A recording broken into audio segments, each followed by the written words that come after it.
kami dari kelompok 1 akan mempresentasikan hasil dari kerja kelompok kami. Nah, di sini kami akan membuat video tentang aliran-aliran pendidikan. Nah, nama saya Dusma Febrini Kabrutu, saya sebagai pemateri pertama. Di sini saya akan membahas pengertian dari aliran-aliran pendidikan. Aliran-aliran pendidikan adalah kumpulan pemikiran yang membawa suatu perubahan terhadap dunia pendidikan. Nah, terjadinya suatu perubahan dikarenakan adanya diskusi yang berkepanjangan, yakni pemikiran-pemikiran yang terbaru yang selalu ditanggapi oleh pro dan kontra, sehingga menghasilkan pemikiran yang baru. Ada 3 macam-macam aliran pendidikan. Yang pertama, aliran pendidikan klasik, yang kedua, aliran pendidikan modern, dan yang ketiga, aliran pendidikan pokok Indonesia. Selanjutnya akan dibahas oleh pemateri kedua. Saya Aura Ana Zakia sebagai pemateri kedua akan membahas tentang aliran pendidikan klasik dan jenis-jenisnya.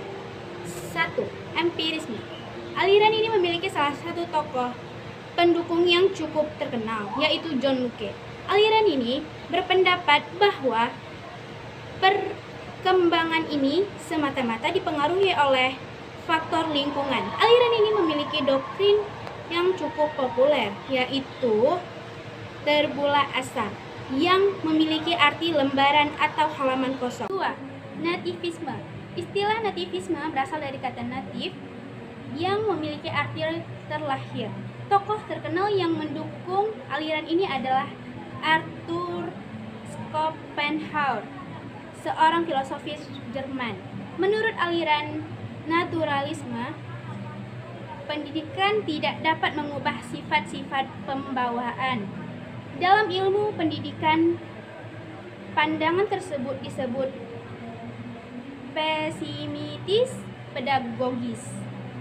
3. Naturalisme. Natur artinya alam atau yang dibawa sejak lahir.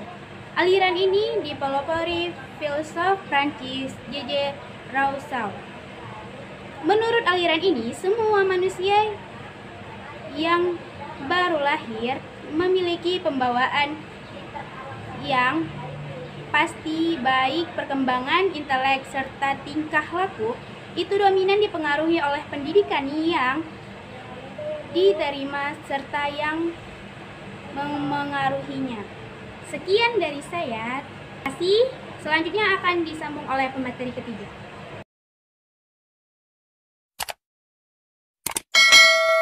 Saya akan melanjutkan presentasi dari teman saya yaitu Aura, dan saya di sini akan menjelaskan tentang aliran pendidikan modern. Menurut Mutia Haryo tahun 2001 ayat 142, macam-macam aliran pendidikan, yaitu yang pertama progresivisme, yaitu aliran pendidikan ini yang mengutamakan peserta didik sebagai penyelenggara utama dalam sistem pembelajaran. Metode ini muncul dikarenakan respon terhadap metode belajar yang menjadikan guru sebagai subjek utama. Tujuan metode ini yaitu dapat membimbing anak atau melatih anak agar dapat mendapatkan pekerjaan yang lebih baik, sistem dalam bekerja, dan optimis dalam bekerja, dan mencintai pekerjaannya. Yang kedua yaitu esensialisme. Esensialisme modern dalam pendidikan adalah gerakan pendidikan yang memproses gerakan progresivisme terhadap nilai-nilai yang tertanam dalam warisan budaya atau sosial. Menurut aliran esensialisme ini, yaitu nilai-nilai yang tertanam dalam nilai budaya atau sosial adalah nilai-nilai kemanusiaan yang berbentuk secara berangsur-angsur dengan melalui kerjasama. Sekian dari presentasi saya dan akan dilanjutkan oleh teman saya yang bernama Moja. 3. Rekonstruksionalisme. Rekonstruksionalisme memandang pendidikan sebagai rekonstruksi pengalaman-pengalaman yang berlangsung terus dalam hidup. Sekolah yang menjadi tempat utama berlangsungnya pendidikan haruslah merupakan gambaran kecil dari kehidupan sosial di masyarakat. Sekolah rekonstruksional berfungsi sebagai lembang untuk melakukan perubahan sosial, ekonomi, dan politik dalam masyarakat. Tujuan pendidikan rekonstruksionis adalah membangkitkan kesadaran para peserta didik tentang masalah sosial, ekonomi, dan politik yang dihadapi umat manusia dalam skala global dan mengajarkan kepada mereka keterampilan-keterampilan yang diperlukan untuk mengatasi masalah-masalah tersebut.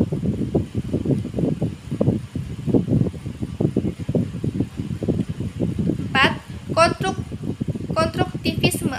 Gagasan pokok aliran ini diawali oleh Giambattista Vico, seorang epistemologi Italia.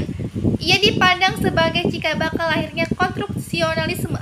Vico mengatakan bahwa Tuhan adalah pencipta alam semesta dan manusia adalah Tuhan dari ciptaan.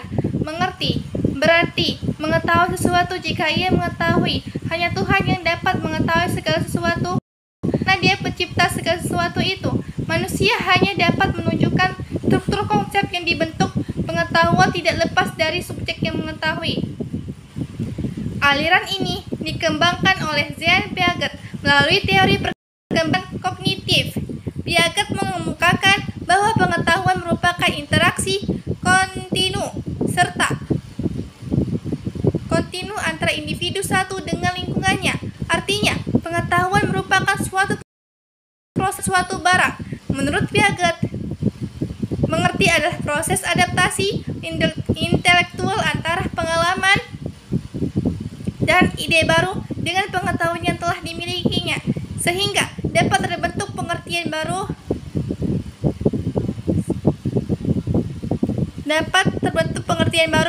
Piaget juga berpendapat bahwa perkembangan kognitif dipengaruhi oleh 3 proses dasar, yaitu asimilasi, akomodasi, dan ekuilibrasi. Asimilasi adalah perpaduan data baru dengan struktur kognitif yang dimiliki. Akomodasi adalah penyesuaian struktur kognitif terhadap situasi baru. Dan ekuilibrasi adalah penyesuaian kembali yang secara terus-menerus dilakukan antara asimilasi dan akomodasi. Kesimpulan aliran ini menegaskan bahwa pengetahuan mutlak diperoleh dari hasil kognitif dalam diri seseorang melalui pengalaman yang diterima lewat panca indera, yaitu indera penglihatan, pendengaran, peraba, penciuman. Dengan demikian, aliran ini menolak adanya transfer pengetahuan yang dilakukan dari seseorang kepada orang lain. 5. Perennialisme. Perennialisme adalah gerakan pendidikan yang mempertahankan bahwa nilai-nilai universal itu ada, dan bahwa pendidikan hendaknya merupakan suatu pencarian dan penanaman kebenaran-kebenaran dan nilai-nilai tersebut. Guru mempunyai peranan dominan dalam penyelenggaraan kegiatan belajar mengajar di kelas. Menurut perennialisme, ilmu pengetahuan merupakan filsafat yang tertinggi. Seorang dapat berpikir secara induktif. Jadi, dengan berpikir, maka kebenaran itu akan dapat dihasilkan.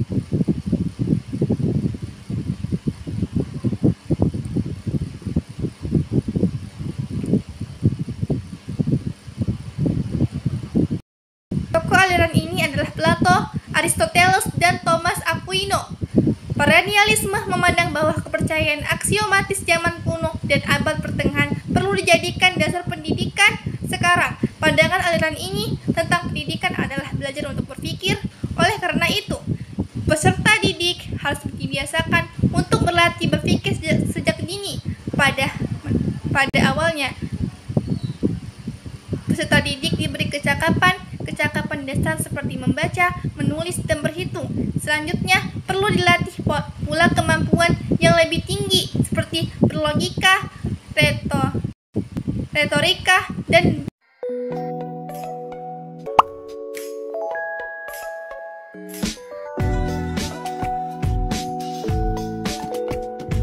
Baik, di sini saya akan menjelaskan tentang aliran-aliran pendidikan di Indonesia dan penerapannya pada sistem pendidikan di Indonesia.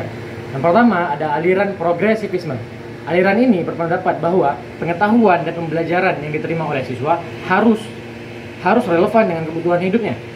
Dengan mengandalkan metode belajar yang aktif serta partisipatif, diharapkan para siswa dapat mengumpulkan, dapat mendapatkan pengetahuan dan pemahaman yang dibutuhkan selama hidupnya. Contoh dari aliran ini pada sistem pendidikan Indonesia adalah penerapan tugas atau proyek atau diskusi yang berbasis kelompok pada kurikulum 2013. Kedua, terdapat aliran konstruktivisme. Aliran ini berpendapat bahwa pengetahuan dan pengalaman yang didapati oleh siswa merupakan proses pencarian pengalaman itu sendiri dari siswanya. Siswa tidak berperan sebagai wadah mentransfer ilmu, melainkan siswa menjalani proses pencarian ilmu tersendiri. Contoh dari penerapan metode ini terhadap sistem pendidikan Indonesia adalah diadakannya penelitian, diskusi, serta proyek yang dilakukan oleh siswa itu tersendiri sehingga mereka dapat mendalami konsep secara mendalam. Yang ketiga ada aliran behaviorisme. Aliran ini berpendapat bahwa perubahan tingkah laku yang dijadikan tolak ukur sebagai keberhasilan dari aliran ini. Aliran ini berfokus pada penguatan nilai karakteristik positif dan negatif. Dan contoh dari penerapan metode ini pada sistem pendidikan Indonesia adalah pemberian reward bagi yang berprestasi dan pemberian nilai bagi tugas-tugas yang sudah dikerjakan. Yang keempat ada aliran humanisme. Aliran ini berfokus kepada pengembangan diri dan potensi individu sehingga mereka dapat menemukan makna dan tujuan hidup mereka masing-masing. Contoh penerapan dari metode ini pada sistem pendidikan Indonesia adalah pengembangan nilai-nilai karakter seperti rasa simpati, empati, dan nilai-nilai moral yang diajarkan di sekolah-sekolah. Yang kelima ada aliran realisme. Aliran ini bertumpu pada pengalaman nyata dan praktik sebagai metode penambahan ilmu, pengalaman, serta keterampilan hidup. Contoh dari penerapan sistem pendidikan Indonesia adalah diadakannya praktik-praktik lapangan, mengunjungi tempat tertentu, serta menciptakan sesuatu. Yang keenam ada aliran idealisme. Aliran ini bertumpu pada pengembangan ide serta cara berpikir kritis dan moral, sehingga para siswa dapat meningkatkan cara berpikir kritis, pengetahuannya, serta keterampilan hidupnya. Contoh dari penerapan sistem ini pada pendidikan Indonesia adalah diadakannya mata pelajaran pendidikan kewarganegaraan serta nilai-nilai moral di sekolah-sekolah. Ada aliran pragmatisme. Aliran ini berpandangan bahwa pembelajaran harus dapat menyelesaikan masalah-masalah praktis serta pembelajaran harus relevan dengan kehidupan para siswa. Contoh dari penerapan aliran ini pada sistem pendidikan Indonesia adalah diadakannya studi-studi kasus serta studi real pada metode pembelajaran. Sekian pembahasan dari saya ucapkan sekian dan terima kasih. Nah, jadi kesimpulan dari materi yang kami sampaikan mengenai aliran-aliran pendidikan yaitu pertama, pengertian aliran pendidikan. Pengertian aliran pendidikan adalah kumpulan pemikiran yang membawa suatu pembaruan terhadap dunia pendidikan. Nah, yang kedua adalah aliran pendidikan dibagi menjadi dua. Yang pertama, aliran pendidikan klasik dan yang kedua, aliran pendidikan modern. Ketiga, terdapat beberapa aliran pendidikan klasik seperti empiricisme, nativisme, dan naturalisme. Yang keempat, yang termasuk ke jenis aliran pendidikan modern yaitu yang pertama, progresivisme, esensialisme, yang ketiga, rekonstruksionisme, yang keempat, konstruktivisme, yang kelima, behaviorisme.